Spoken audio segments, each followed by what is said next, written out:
Welcome to the world of Napoleon. This evening, we turn back the clock to the early 1800s and the world of the Napoleonic Wars. You may know Napoleon Bonaparte as a man of great ambition, the emperor who reshaped Europe and whose name still carries weight more than 2 centuries later. But here, we will not walk in his footsteps. Instead, we follow the men who carried his empire on their shoulders. This is the story of endless marches, of soldiers in the trenches, of hunger and fatigue, of the subtle discomfort that never truly fades. The drums in the distance, the creaking of leather straps, the ever-present ache of hunger, all blend together in a symphony of war. We will be here for the long haul, so settle in for a long and winding journey through history. Next week, we'll dive into one of the most infamous episodes of all, Napoleon's invasion of Russia, a campaign remembered for frost and famine. But before that, we must get our bearings. So let us begin at the beginning and hear the quiet story of the soldier. Picture yourself as a young woman in the heart of Moscow. The year 1812. You are stirring from a deep sleep, not in the warmth of a cozy home, but in a cramped, crowded room, perhaps with several other women and children sharing its meager space. Outside, the dawn over the Russian capital is a little colder than usual, the wind hinting at the coming winter chill. You pull your shawl tighter and move to the window. The street below is filled with the sounds of the city waking up. Vendors calling out their wares, the clatter of carts, the distant rumble of soldiers. But today, the city is different. There's a tension in the air, a hurried energy in the footfalls. People move swiftly, voices edged with worry. Rumors have been spreading like wildfire through the city. Whispers about the approaching French, about the mighty Napoleon Bonaparte himself. His armies are said to be vast, his victories many. Now he is coming to Russia, and no one knows what will come after. The Grande, Napoleon's formidable force, has been gathering near the Russian border.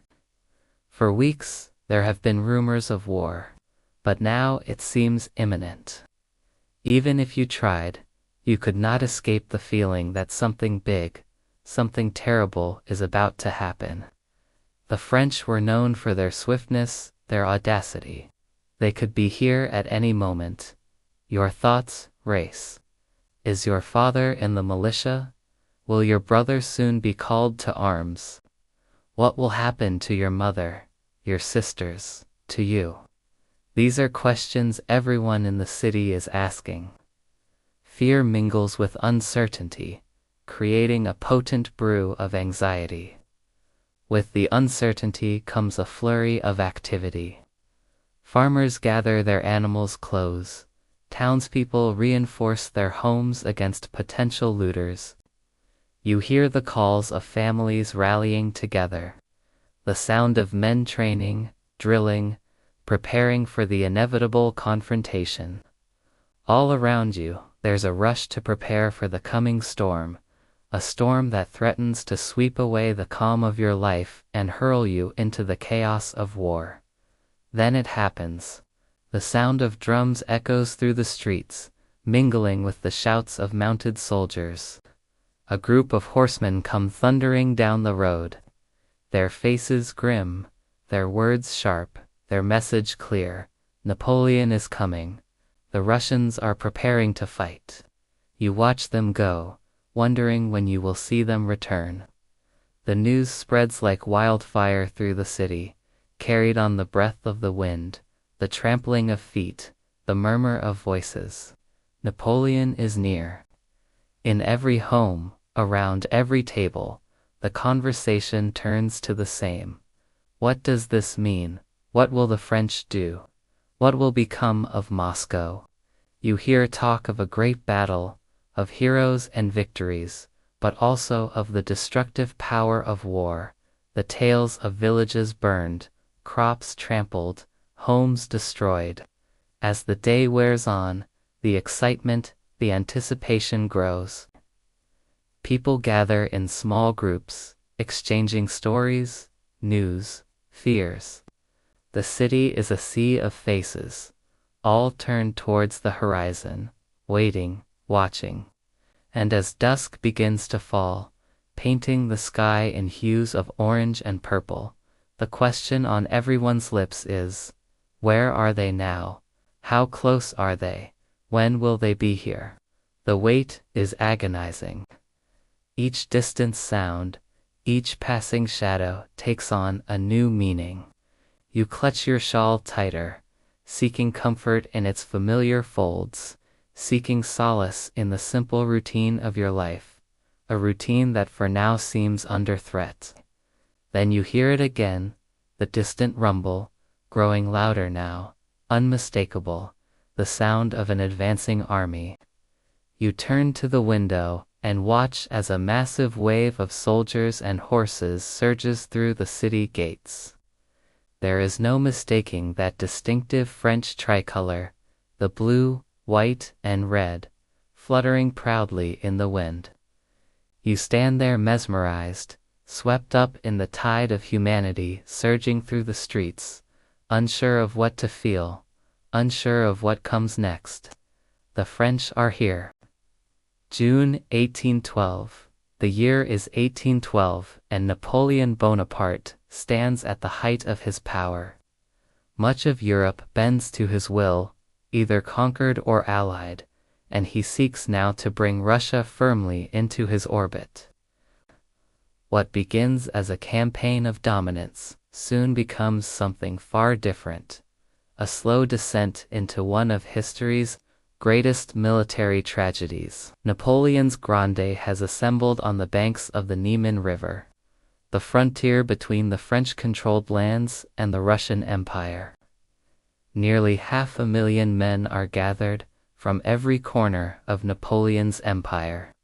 Frenchmen, Poles, Italians, Germans, even troops from the far reaches of Spain and Holland. Horses by the tens of thousands. Wagons heavy with supplies, drums beating, flags rippling in the wind. It is, at first glance, a display of unstoppable might. Yet beneath the surface, the seeds of disaster are already sown. The Russian landscape is vast. Distances are greater than maps suggest, and roads are poor. Summer heat beats down on the soldiers as they cross the border. Dust rises in choking clouds. Supplies, meant to sustain the army, quickly prove inadequate. Within days, men are already hungry. The Russians have chosen a simple strategy: to retreat. Every time the French army advances, the Russians pull back, leaving behind scorched fields, burned villages, and empty granaries. There is nothing to eat, nothing to drink, and nowhere to rest. The land itself seems to conspire against the invaders. Day after day, the soldiers march farther into unfamiliar territory. Forests stretch endlessly. Villages are silent, their wooden houses smoldering. Rivers are wide and slow, forcing long detours. The further the army advances, the longer the supply lines grow until they are stretched impossibly thin. A chill wind blows across the plains. By late August, the Grand Army is within striking distance of Moscow, the Russian capital. But the soldiers who dream of plunder and glory are likely to be disappointed. The road to Moscow is marked by ever-present reminders of their vulnerability, hunger and thirst, the specter of disease, the sting of flies, biting lice and mosquitoes. While the leaders plot and scheme, the ordinary soldiers suffer. What is life like for them? What do they see, hear, smell, feel, and taste? We can draw on the experiences of real people from Napoleon's time to get a sense of their reality. A journal from this period reveals a world of deprivation. Day after day, it tells of empty stomachs, of walking for hours without water, of seeing comrades fall ill and die. Imagine the sound of footsteps, thousands upon thousands moving deeper into silence, deeper into emptiness. Illness spreads. Horses vital for cavalry and for pulling wagons begin to die in great numbers. Without horses, supply carts are abandoned. Without supplies, hunger worsens. Soldiers collapse by the roadside, unable to continue. Some are left behind, others stumble forward, driven by the steady beat of command. At last, in September, the Russians make their stand at Borodino, a village west of Moscow. The battle is fierce, the losses staggering. Though Napoleon holds the field at the end of the day, it is a victory in name only. Tens of thousands lie silent. For the soldiers who survive, there is little sense of triumph, only exhaustion. And beyond Borodino, the road leads to Moscow. When the army arrives, they find the city largely deserted. Fires soon sweep through the streets, consuming wooden houses and driving out the last remaining inhabitants. Moscow, the great prize, offers no relief. Instead of shelter and supplies, the army finds only smoke and ash. Winter comes early in Russia. The days shorten, the air grows bitterly cold, and snow falls in heavy silence. The soldiers are not prepared. Their uniforms, suited for Europe's temperate climates, provide little protection. Boots split, exposing raw feet to the frozen ground. Muskets are difficult to fire in the damp and cold. Fires burn low, for there is little wood to be gathered. Imagine yourself in their place. Each morning begins with frost clinging to your cloak. Your breath hangs in the air like smoke. Your stomach is empty, your body weak, yet still the march continues. The sound of snow crunching beneath boots replaces the summer's dust. The wind whispers across the plains, cutting through every layer of clothing. As the army retreats from Moscow, the suffering deepens. Horses die so quickly that their frozen carcasses line the roads. Soldiers strip bark from trees for food. Some gnaw on scraps of leather, boiled in water, to fill their stomachs. Disease spreads unchecked, taking men swiftly. And always the Russian forces linger nearby. They rarely engage in full battle, but their constant presence harasses the retreat.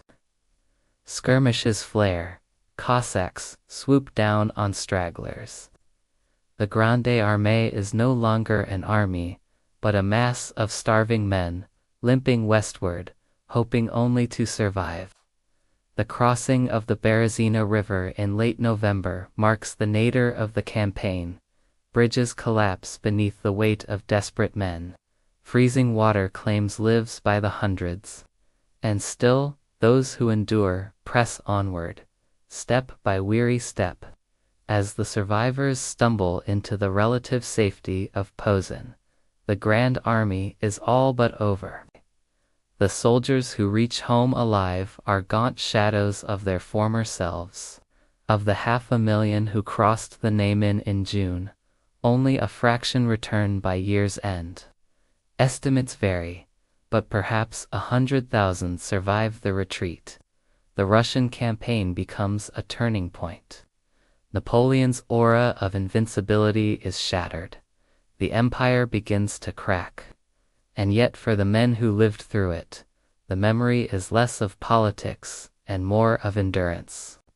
The endless march through snow, the gnawing hunger, the silence of empty villages. Now take a moment now to let that image settle. An army reduced to shadows, fading into the white expanse of a Russian winter. Now we turn to a quieter mystery. Napoleon himself survives, returning to Paris.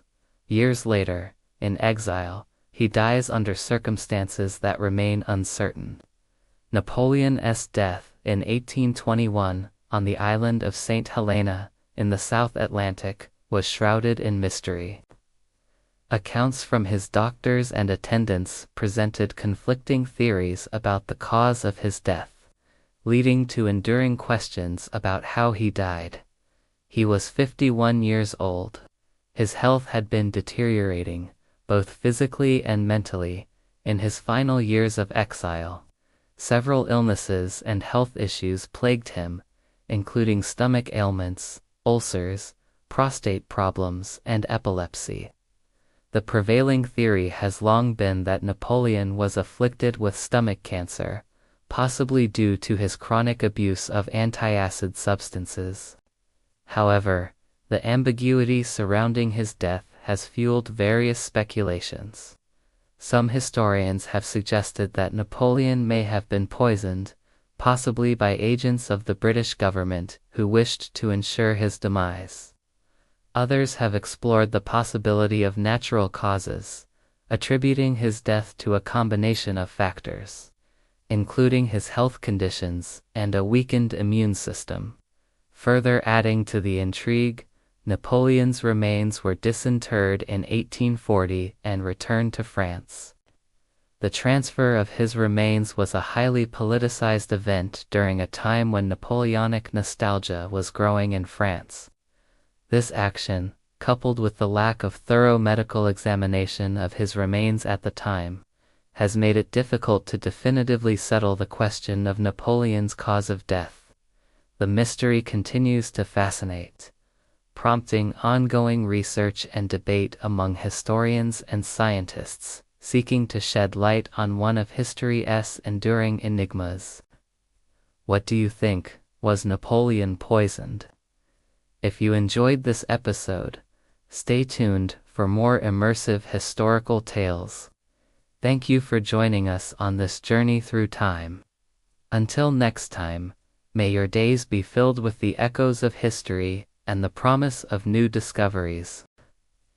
It's hard to overstate how utterly dominant Napoleon was in the Parisian public imagination. Here was a man who stormed through Europe, winning battles, taking crowns, ruling nations. And where was his home base for all that action? Paris here was where the great man planned his campaigns. Here is where the newspapers arrived, carrying news of his victories and defeats. And here was where the citizens of Paris celebrated his triumphs and endured his setbacks. We can get a sense of what it might have been like to live in Paris during Napoleon's reign by following a fictional character named Marie Delphine de Florian through a typical day. It's 1806. Napoleon has just returned from his Egyptian campaign, and word has spread through Paris that he is coming home. The city is decorated with banners, flowers, and flags. Thousands of people are lining the streets to see him pass by. He drives in state with Josephine, looking every inch the conquering hero. As he passes by, crowds cheer and shout his name. The cheers echo through the Tuileries Palace, waking Marie Delphine from her sleep. She sits up in bed and stretches, then begins to dress. Her husband, Pierre, a prosperous merchant, will be out trading today, so it is just she and her maid, Celeste, in the apartment. First, a quick wash and a change of clothes. Delphine is always conscious of her appearance. Then, a quick breakfast of bread, jam, and coffee. Marie Delphine looks out the window at the jubilant crowds. She has no wish to join them today. While Napoleon may be a conqueror in Egypt, he is also an occupying force in Paris, and she disapproves of his regime. She feels suffocated by the lack of freedom and the rigid social rules enforced by the government. But Celeste is excited. She loves watching the parades and hearing the bugle calls announcing Napoleon's victories. For her, this is a chance to see a piece of the action. And so Marie Delphine relents and allows Celeste to go. As the morning progresses, Delphine goes about her work, writing letters to family members, managing her household accounts, and embroidering a new piece of linen for the house. The afternoon brings a visit from her friend, Mademoiselle Anne Louise Germain. The two women sit down to tea and discuss the latest news, gossip, and fashion. Both women find themselves constrained by the requirements of high society, but they take different approaches to it. Delphine does her best to avoid notice, while Germaine throws herself wholeheartedly into the social whirl. Each respects the other's choice, but each wonders if the other might be happier had she made a different decision. The evening brings a party to the palace in honor of Napoleon's return. Our two friends are invited, along with many members of the nobility. As they prepare to leave the house, Delphine is reminded of the precautions she must take. Her maid reminds her to keep her head down, not to speak too freely, and, above all, not to make a scene. Once inside the palace, the two women see other nobles curtsying and bowing before Napoleon and his wife, Josephine. They follow suit, feeling the weight of tradition upon them. All around them, music plays and people dance. There are games and fireworks and theatrical performances. As the night wears on, Delphine begins to feel claustrophobic. The crush of people, the loud music, and the insistent chatter all begin to grate on her nerves. She excuses herself and steps out onto a balcony to catch her breath. As she leans on the cool stone, she sees the vastness of the city. For a moment, she feels free. Back inside, the festivities are reaching a fever pitch. Celeste watches in awe as Josephine enters to take part in a quadrille. She is beautiful in a shimmering gown, and the young maid feels a pang of envy for the attention being paid to her. Suddenly, there is a commotion in the crowd.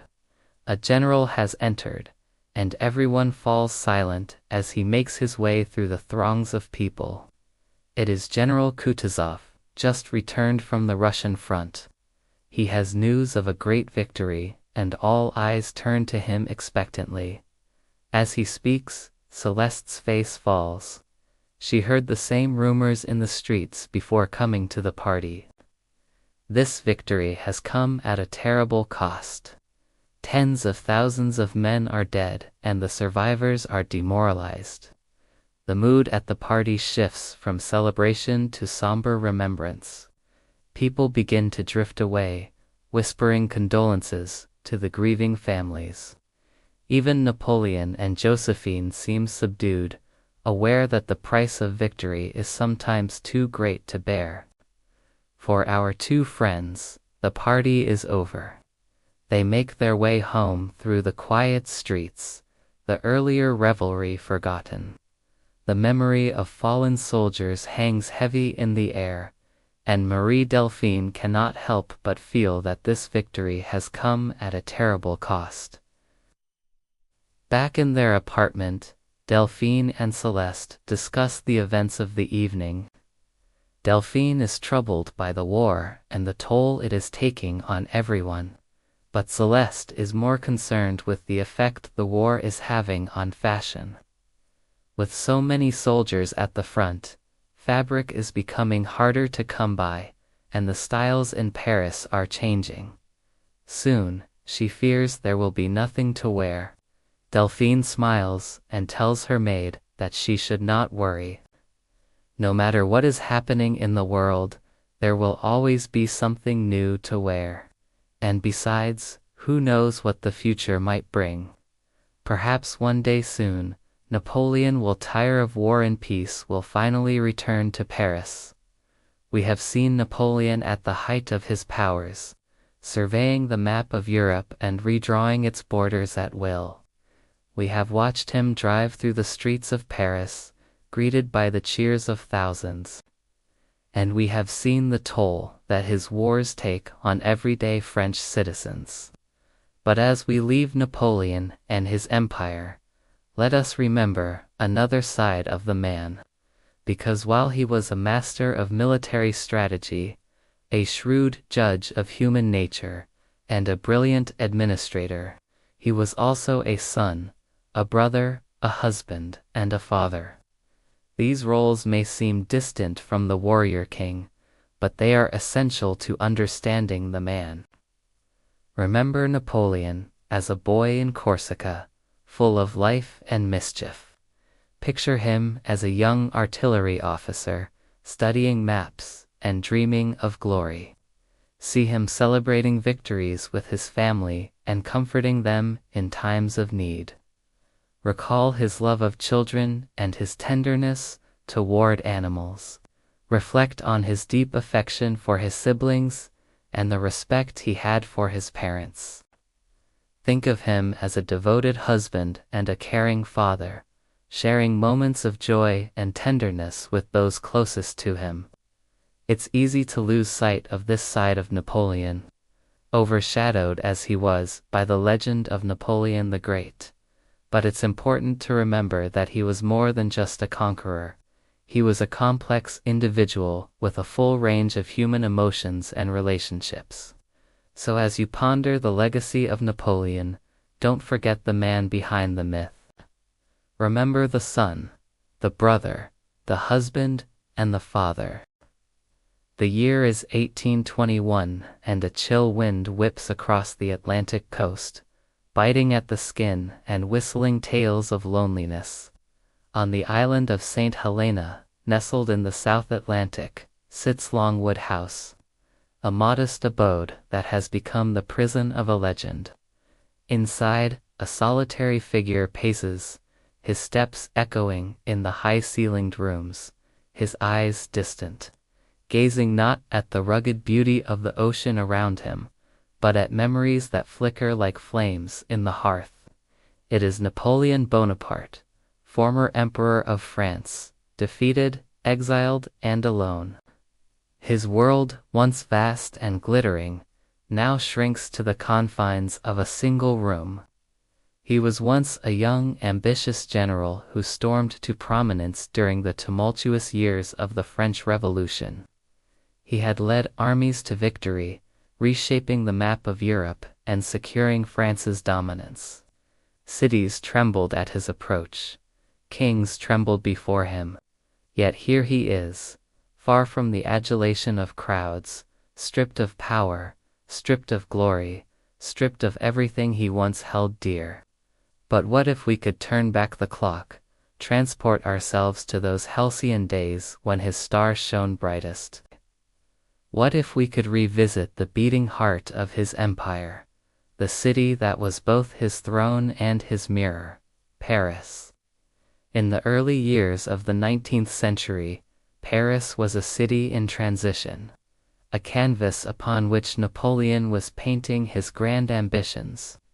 Under his rule, cobblestone streets gave way to broad boulevards, horses to carriages, and the clatter of workshops to the rumble of progress. New buildings shot up, each one a testament to the era's confidence, the era's thirst for space and spectacle. Among these monumental projects was one that soared above the rest, the Arc de Triomphe. Begun in 1806, it was to be a gateway to Napoleon's victories, an eternal monument to his military triumphs.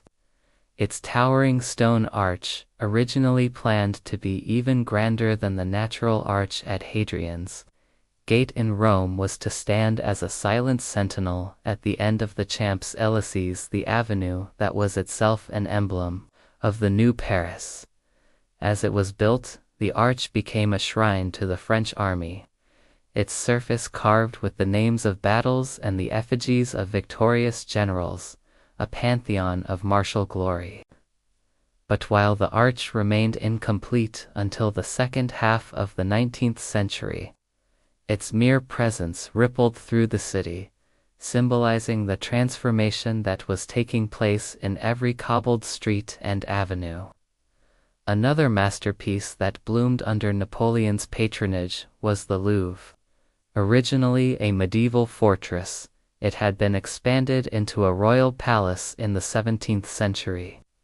But Napoleon, with his eye on transforming Paris into the cultural capital of the world, envisioned something more.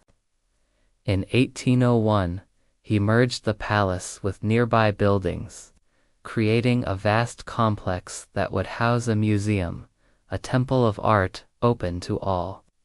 Soon, the halls of the Louvre were to be filled with treasures gathered from across Europe, from Italian sculptures to Dutch paintings, Egyptian antiquities to Greek masterpieces.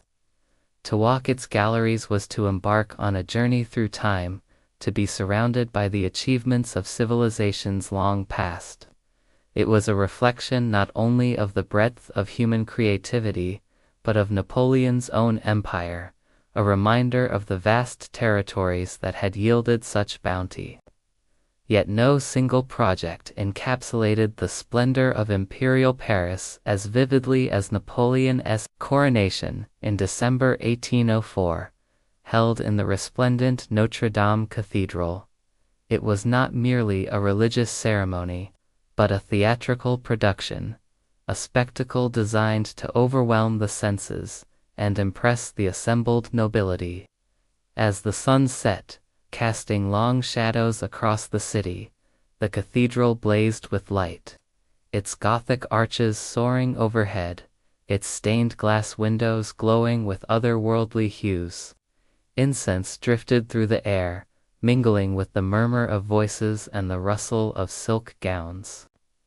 The coronation ground was a sea of color and texture, of crimson velvet and ermine-trimmed robes, of golden crowns and scepters adorned with precious stones.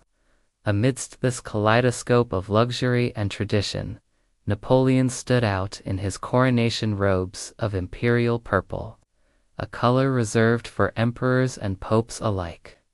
That day, contrary to centuries of tradition, Napoleon refused to kneel for the Pope's blessing. Instead, in a bold stroke that underlined his break with the past, he stepped forward, took the crown from the altar and placed it on his head. In that instant, he was not just Napoleon Bonaparte, general turned first consul. He was Napoleon I, Emperor of the French. The ceremony went on to include the traditional trappings of power. The anointing with holy oil, the presentation of the sword of St. Louis, the oath to uphold the law. But Napoleon had woven himself into the narrative of kingship. He was no longer chosen by God or anointed by tradition. He was the author of his own destiny. And the coronation, far from being a mere formality, was a declaration, a pronouncement to the assembled dignitaries and the watching world. Once crowned, Napoleon rode through the cheering crowds of Paris in a gilded chariot drawn by 8 magnificent horses. The procession wound its way through the city, a spectacle of pageantry and power. Soldiers in polished uniforms, their muskets gleaming, lined the streets. Cannon fire boomed, echoing across the Seine. The Arc de Triomphe, still in progress, stood as a silent witness to the spectacle. As night fell, the celebrations reached their crescendo with a grand ball in the Palace of the Tuileries. Musicians played, dancers twirled, and nobles mingled under crystal chandeliers. The air crackled with excitement, with the thrill of a new era, with the intoxication of victory. The coronation had not just changed the title atop Napoleon's headgear, it had reshaped the very soul of Paris, making it the heart of an empire that stretched from the North Sea to the Mediterranean, from the Atlantic coast to the Russian steppes. And so, as Napoleon made his way through the throngs of admirers, his presence seeming to expand to fill the space before them. He wasn't just an emperor, he was the personification of Paris itself, of the city's drive, its ambition, its hunger for glory. The coronation was a triumph, yes, but it was also a performance. A carefully orchestrated display designed to astound, to persuade, and to enthrall. It was a performance that defined not only the limits of imperial power, but the heights of which Paris could soar. We see this spirit of spectacle in every aspect of Napoleonic Paris, from the soaring opera houses to the bustling salons where intellectuals debated politics and philosophy over steaming cups of coffee. We see it in the elegant boutiques where fashion was as much a statement of wealth and taste as it was a shield against the elements. We see it in the cafes that overflowed with lively conversation, where artists and writers plotted new works and where merchants discussed deals that would shape the flow of goods and money across Europe. But it was not only about luxury and grandiosity. Beneath this veneer of affluence, the pulse of commerce quickened. Factories hummed with activity, and skilled artisans plied their trades. The streets bustled with activity, not just aristocrats and courtiers, but merchants, soldiers, workers, students, each contributing to the vibrant energy of the city. They were a mix of old and new, of tradition and innovation, of privilege and aspiration. It was a society in flux, shaped by the winds of change that swept across Europe. And yet, while Napoleon's Paris glittered with splendor and promise, it did not exist in a bubble. The countryside was often racked by the burdens of war, and the specter of conflict loomed large. For every victory, there were more battles to wage, more enemies to subdue. The cost of conquest, both in treasure and in lives, weighed heavily on the nation. While the Tuileries hosted balls, the Tuileries Garden served as a burial ground for those who died in the Revolution. This contrast was the essence of Napoleon's rule. Splendor and sacrifice, ambition and austerity, victory and defeat. As the sun set over Paris, casting long shadows across the Seine, the Arc de Triomphe, still a work in progress, stood as a symbol of both the city's triumphs and its losses. For every name carved in its stone, every victory celebrated in its arches, there were stories of hardship, of families torn apart, of lives cut short, of dreams deferred. And yet, despite the weight of these sacrifices, the city endured, its spirit unbroken.